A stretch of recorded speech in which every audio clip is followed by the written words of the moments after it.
Hello, everyone. Welcome back to Kind of a Bitch. Today, I want to talk about boundary hangovers. You finally said what you needed to say, but why does it feel so weird or so bad? I am starting off with a story. The reason I've been thinking about this is I have recently had a number of situations where I've had to be very honest and upfront about some of my own boundaries. And the funny part is, I'm noticing it happening with a lot of my friends as well, people in my orbit, where all of us are really having to sit with our own personal needs and state what we will and we will not accept from other people in terms of behavior or actions. I want to bring us back a couple of years. So, would have been I don't know, 2 years ago or so. I had a client who I loved. Like, let me be clear. First and foremost, I loved this client. They were, oh my gosh, they had so many similarities with my husband and myself. They had, there were just a lot of, I don't know, stories and things that were similar and similar experiences and worldviews. And I just loved them. I loved them. I loved the whole family. And we had been spending, I don't know, probably 5 months, 4 or 5 months or so touring homes. Now, that's not bad per se, but I was starting to feel the criteria kept changing. Okay. The criteria kept changing. And when the criteria keeps changing, no matter how communicative you are, you get a little frustrated. Now, on top of that, these clients worked very different hours than I did.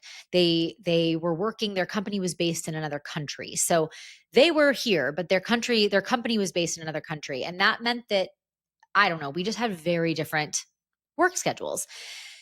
Part of my journey in real estate, but also as an entrepreneur in general, if you were a performer in a past life like I was, you know that you're working constantly. You really are. If you want to be successful in that industry, if you're not actively performing or auditioning, you are prepping material, you are taking class, you are learning, you are going to the gym, you are at a voice lesson, right? You are constantly working, even if it's not producing. So I am not a stranger to constantly being on, but in the real estate world, sales, right? There's this, I don't know, there's this disconnection um between like how much you work and how much you make, and people tend to think that they're being productive when they're actually just being busy, and there's a lot of noise. And so I had really gotten into the habit of working from dawn until dusk. I have shared this in a past podcast, but at one point in this career, I was part of the 5 a.m. club. For those of you who are part of the 5 a.m. club or earlier, congrats. That is not for me personally. The reason it is not is because, number one, I just don't want to be up that early. It's dark here for a large majority of the year, and that's not for me. But the other part of it is that I am often working until late, and especially if it is a busy season, I might be working until midnight.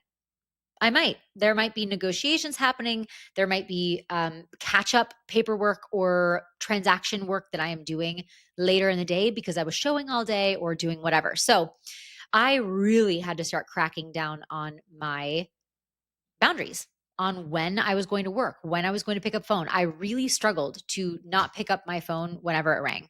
I'd be out to dinner with friends or family, I'd be on vacation, and your girl could not help but pick up the phone. And so I started establishing these rules for myself, not only so that I could enjoy my life and actually have a life, but um, because I really think that establishes as is wow, I really believe that establishing some boundaries in my work relationship were going to realistically make me more productive. So, as I mentioned, I've been working with these clients for a few months. We were seeing a lot of homes, like a lot. So I was doing a lot of driving, a lot of support, a lot of emotional support, a lot of constant communication. And what I noticed about these clients is that they would often take a long time to get back to me. but would then expect a quick response from me when they did respond. So I would respond saying, hey, I need X, Y, and Z to write this offer. And they wouldn't write me back for hours and hours, which again, that's totally fine. But it started becoming a little weird feeling when I would get messages from them. Again, they were on different work schedules, very different hours than me, but they would start messaging and I would get a message. I remember this one specific time I got a message at 10 o'clock about seeing houses the next morning. It was not like it was way less than 24 hours in advance, which is not necessary, but 10 o'clock, hey, can we see? And it would be like 7 homes, which is a lot. That's a lot of driving.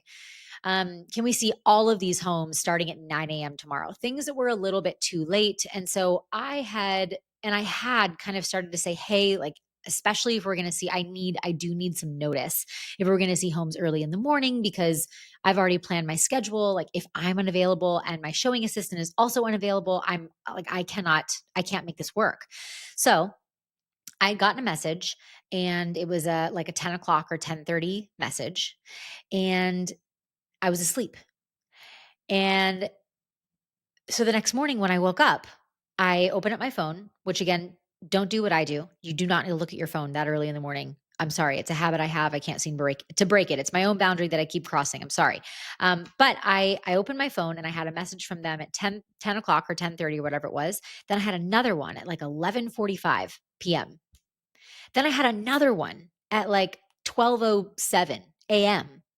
And then I had another one at, I believe it was like 6:45 or 7 o'clock. I'm a solid 7:30 waker upper, maybe 8 o'clock. All right. And the message that came in at that, 6:45 or 7 o'clock said like, hey, did you get my messages? Now, for me, this was off time. This was not time that I was conscious, right? So sending a message at, sleeping hours and then another message early in the morning, did you get my messages? It it felt like so much pressure and I was starting to feel like I was failing. I was starting to feel like, oh my gosh, like these people think that I'm not doing my job. That's a big fear of mine, is that people think that somehow I'm not doing my job. And it was really starting to grate on me. And so finally I said to myself, you're going to have to say something. If you want this behavior to change, you're going to have to say something. So I responded in the morning and I, to whatever questions this client had. But I eventually had to set a boundary. And all I said, if I'm recalling correctly, was at the end of my answer, I said, hey, good morning. You're at sorry, it would have been the end of my answer. So I just said, for the future, I try to be off of my phone past 9 p.m. unless I am actively negotiating. So I want you to know that I am not ignoring you. I am just trying to maintain some sense of balance between my work hours and my personal time. And it wasn't a direct, I wouldn't say it was a direct boundary, but I think I was pretty clear with like, just so you know, that's that. I'd also asked in that, like, as well, so that I can make sure that I get you in to see the homes that you want.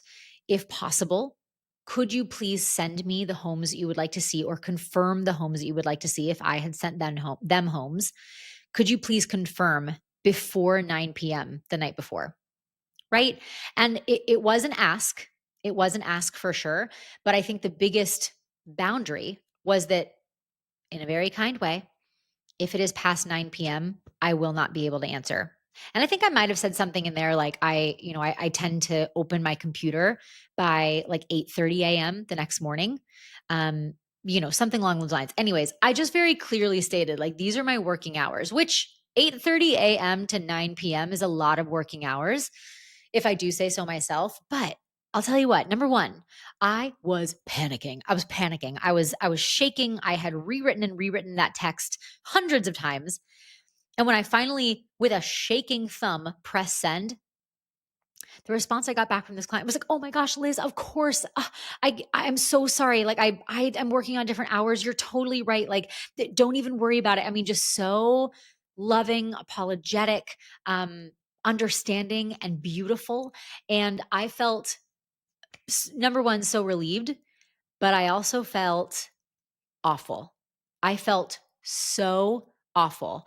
I did the right thing for myself, and I even got a positive response, but I still felt like shit. I kept ruminating over this. What if she actually hates me? What if they actually dislike me? What if he thinks that I'm X, Y, and Z, right? Like I had an entire story in my brain about what it would mean to have set this boundary. And even though it went well, I couldn't help but think, what if they're lying? Ah! I was on one. This is where the boundary hangover comes in. It's the emotional hangover that we feel after we've asserted ourselves, after we've set that boundary.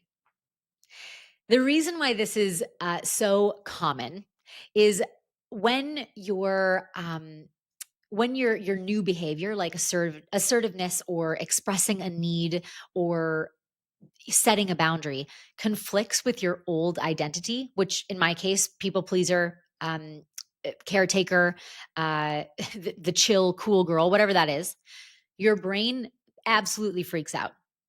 And the neuroscience, the science behind this is it's the neuroscience of habits. So I have a little bit of research here. According to it is Judd Brewer, Dr. Judd Brewer, our brains love the reward loop, right? And so if we have been taught for however many years, as children, as teenagers, whatever that is, to get positive attention a certain way, that will be the reward loop. When we say yes and we get praised or we like avoid conflict, right? We smooth things over, we're rewarded. And that no, setting the no or setting the boundary breaks that loop. So it can feel very destabilizing. The social conditioning aspect as well. I mean, women specifically, and I've talked about this before, women in particular are taught to prioritize our likability over clarity. All right. There is research from the Harvard Business Review, actually, and it shows that women who asserted boundaries or they lead decisively or speak more directly are often judged more harshly. I don't even think there needs to be like more research on this topic. I think it is pretty apparent that when a woman speaks very directly or says no, she's considered kind of a bitch, right? That tends to be a more common phrase used for women than it is for men. And with those little pieces of knowledge here, I also want to note on what a boundary is. So for those of us who are maybe still new to boundaries or need the reminder, a boundary is what we tell others we will do. A boundary is what we tell others we will do, and it requires the other person to do nothing. There is a doctor who said that quote, and I should have found her here, but I'll put her in the show notes. But a boundary is what we tell others we will do, and it requires the other person to do nothing. A boundary is saying, if this happens, I will XYZ. If you text me past 9 p.m., I will not respond. If you text me past 9 p.m. and we are not actively negotiating, I will not respond, right? Or I will be responding the next business day, whatever that looks like, right? A boundary is not, I need you to respond to my text within 5 minutes. That's a rule or a request. I listened to a podcast. If you are interested in going back in the weeds, back when I lived in New York, I had like my podcast that I would listen to on the subway. And one of the podcasts that I listened to, I remember I was on, wasn't on the subway. I was running, and I was running down the west side with a girlfriend, and we had each put our own individual headphones in to listen to our own podcast while we ran. I just think that's a beautiful form of intimacy. If you haven't done that with someone, try it. But we were on this run, and the podcast I was listening to at the time that I was totally obsessed with, and I should revisit it, was Sex with Emily. And Emily is a doctor, and she interviewed tons of people from all different walks of life. And this particular interview was discussing polyamory, polyamorous relationships. And she talked with this polyamorous couple, and they were discussing one of the biggest pieces, one of the biggest necessities of polyamorous relationships is learning to set boundaries, not to set rules. And people get those things mixed up all the time. So a boundary is yours, but a rule is for somebody else, right? And I suppose in some ways you can have rules for yourself. I think it's very easy to get them mixed up, but again, a boundary is what you say you will do and requires the other person to do nothing, whereas a rule or a request is saying like I need you to do this thing. And sometimes people will say, "My boundary is that you do this." And that's not a boundary. That's just us using therapy language inaccurately. So, all of this said, I want to find a way to reframe this discomfort. Okay, it's it is not guilt. Like this feeling that we feel, this discomfort with when we set a boundary, even if it goes well, it's not guilt. It's withdrawal, right? It's withdrawal from that positive loop, that serotonin boost when you say yes and you get the positive response. The only people, as a reminder, the only people who will be angry about a boundary that you set are the ones who benefited or were planning on crossing them in the first place. And I have seen that across the board with all of my friends recently who have been through a situation where they've had to set some boundaries and it was received badly. Um, and again, people being called mean, people being called like all sorts of things that I think is really more of a true indication of like just not emotional maturity, lack of emotional maturity, which is okay. I think we all have to go through that. I've certainly had my moments where I'm like, that's not fair. When in fact, I just wasn't ready for someone to set a boundary. I think it's very normal. We are, when we set these boundaries and we have that boundary hangover, we're detoxing, right? We're detoxing from an identity that wasn't fully serving us in the first place. It was giving us that positive boost, but it was not fully serving us in the first place. Let's talk about what it feels like. A boundary hangover. What does a boundary hangover feel like? This is my experience. It is obsessing over how it comes across. So, like, again, writing and rewriting a text message. Are you kidding me? Some of these hard messages I've had to send, I could probably find them in my phone and find the notes. And if you could go back in the edits, you would see there's like 23 different edits, right? Obsessing over how it came across. And ruminating for me, replaying it over and over and over and over. And especially if I wasn't as eloquent as I felt like I could have been, ooh, it gets that much worse. Additionally, setting a boundary is very hard to do in person. It's very hard to do with your own voice. Your voice shakes, you get nervous, you lose your words, you stutter. And so sometimes people will choose to set a boundary via text or via email so they can soften the boundary. Also so that they don't have to experience the feeling of watching the other person receive that boundary. You know, like watching the other person's face change when you set a boundary, ooh, that can feel very scary. And not having to receive that, I think, I don't know. I think that would take some of the pressure off for sure. But I don't know if it would be as effective because you can't always control the tone. You know what I'm saying? And then another one, worrying. Just the worrying if you were too much, too cold, too mean, too rude, the what are they going to think of me? Are they going to think that I'm a bad person? Are they going to think that I don't care? Are they going to think that whatever that there? Are they going to think that I'm not doing my job? All of those worry, worry, worry. Ooh, it feels all sorts of uncomfy. And I think the crazy part about it is that discomfort, that worry of if you were too much or too cold, it happens even if you got a positive response from that boundary. Not always, but oftentimes. I can only speak for myself when I've set a boundary and it was not received well. My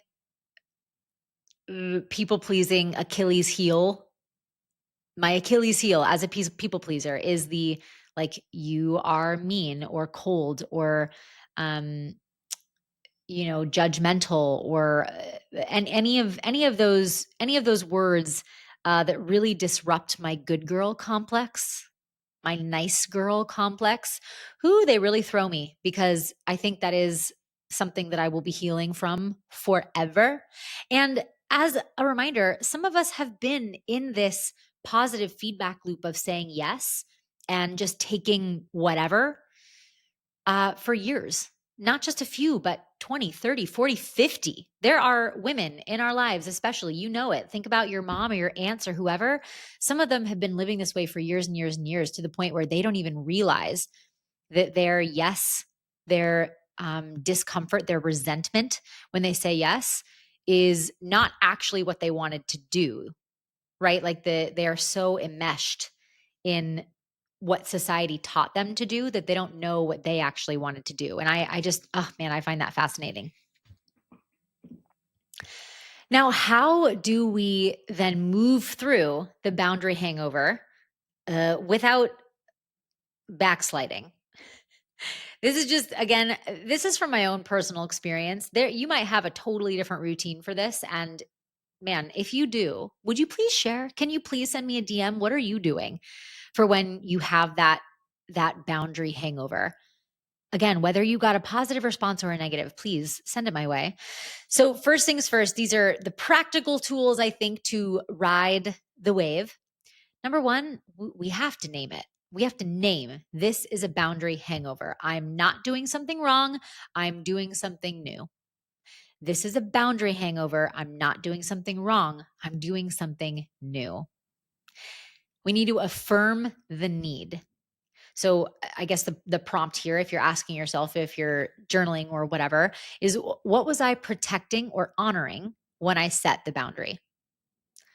What was I protecting or what was I honoring when I set the boundary? Like we have to have the vision. We have to confirm that, like, yes, that is what I needed. That is what I needed at that time.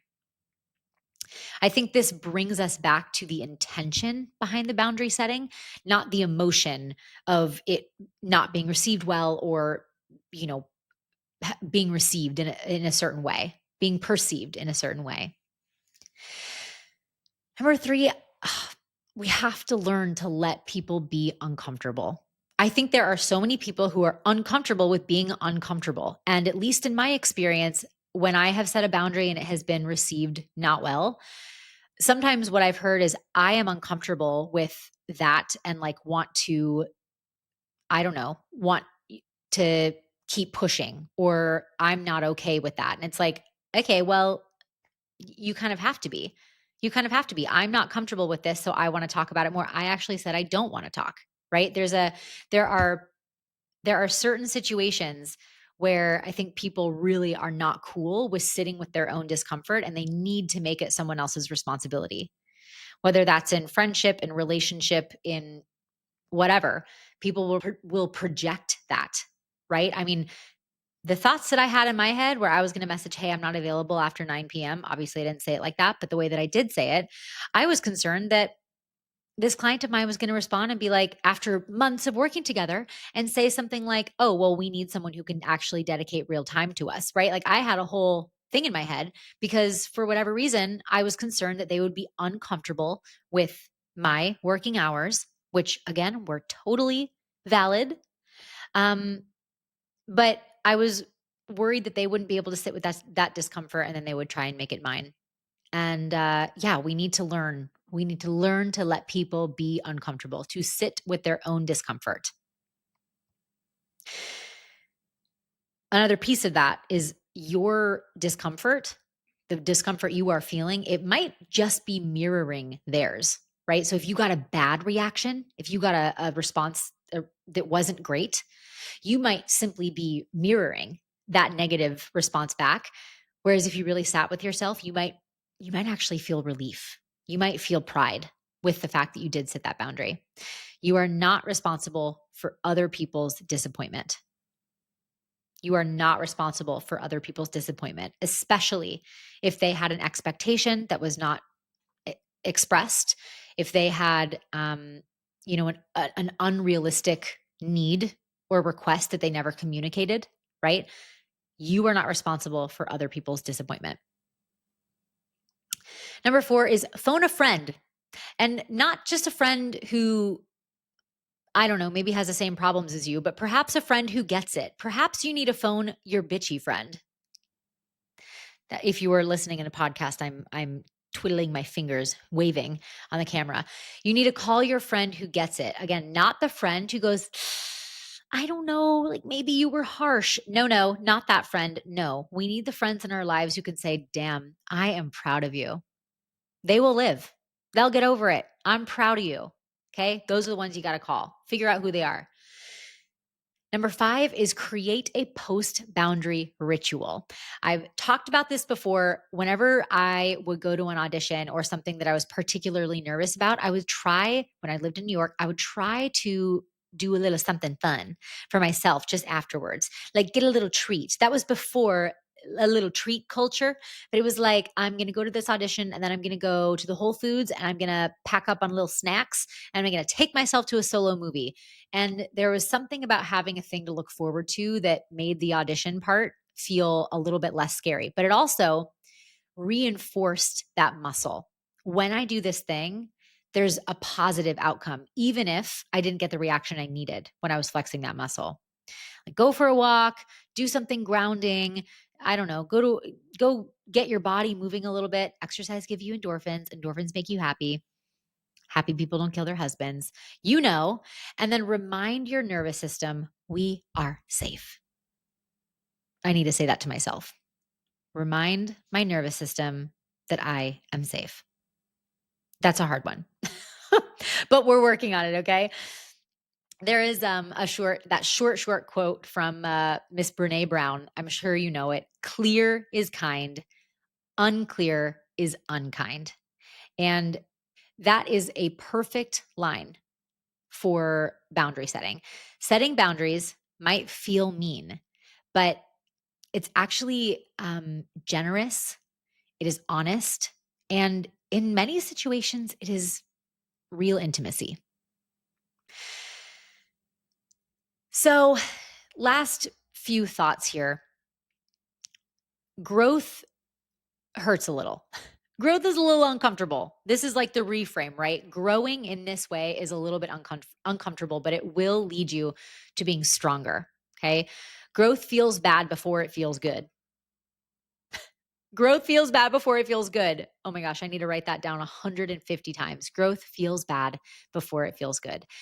The more that you practice boundaries, the more that you flex that boundary muscle, the shorter this hangover becomes. The more stamina you have for setting boundaries. The more that you express your boundaries, the more that you get that positive response, or the more that you experience getting a negative response and reframe it for yourself, the shorter this hangover will become. Setting boundaries and speaking needs, it is a muscle. You have to work that muscle. And there are a couple of tips in previous episodes about how you can set little baby boundaries, say little baby needs to really start to build that up. It can start small. Okay. I think that if I'm really looking back on my, I don't know, even back to college, even back to before college, I wish that someone had told me I need to stop taking responsibility for other people's discomfort. I think that I am definitely from a family and from a generation of women who believe that we can help or fix or take away somebody else's discomfort or pain. And I think that if I had maybe been told that a little sooner, I would feel more comfortable with potentially inflicting some discomfort, especially if it's going to have like a huge it's going to be a huge benefit for me. Something like saying I unfortunately I have to release myself from the anxiety of receiving a text at 11:30 at night, because that's for me, and ultimately it will not affect my client negatively. Okay. Last little note here. The hangover. It means you did something brave. Just don't apologize for becoming who you needed to be. Don't apologize for becoming who you need to be, right? My wrap up here. I would be so curious if you have a story, an example of a time that you set a boundary and that you perhaps had a boundary hangover. And to be clear, I am talking about when you set a boundary and have a boundary hangover, not when somebody crossed your boundaries. When you set a boundary and then had a boundary hangover. I would love if you shared them because honestly, that's the way that so many of us grow. And that's what this is all about. Please send them my way. You can send them to admin@lizhake.com, or you can also DM me or DM the podcast on Instagram. I haven't noted this in a little while, but I would love to do a Am I the Bitch series. It's going to be kind of based off of the Am I the Asshole series. And my hope is that it's going to be kind of a mix of people stepping into their true like badass bitchness of it all.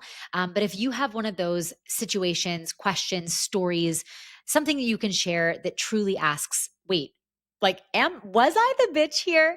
I would love to read those anonymously on the podcast. I would love to do one episode all about that particular topic because, oh my gosh, I just think it's fascinating and so entertaining. Please do email me. Other than that, thank you so much for being here. Whenever and wherever you are listening, I hope you enjoy. Have a beautiful rest of your week, and I will talk to you next time. Bye.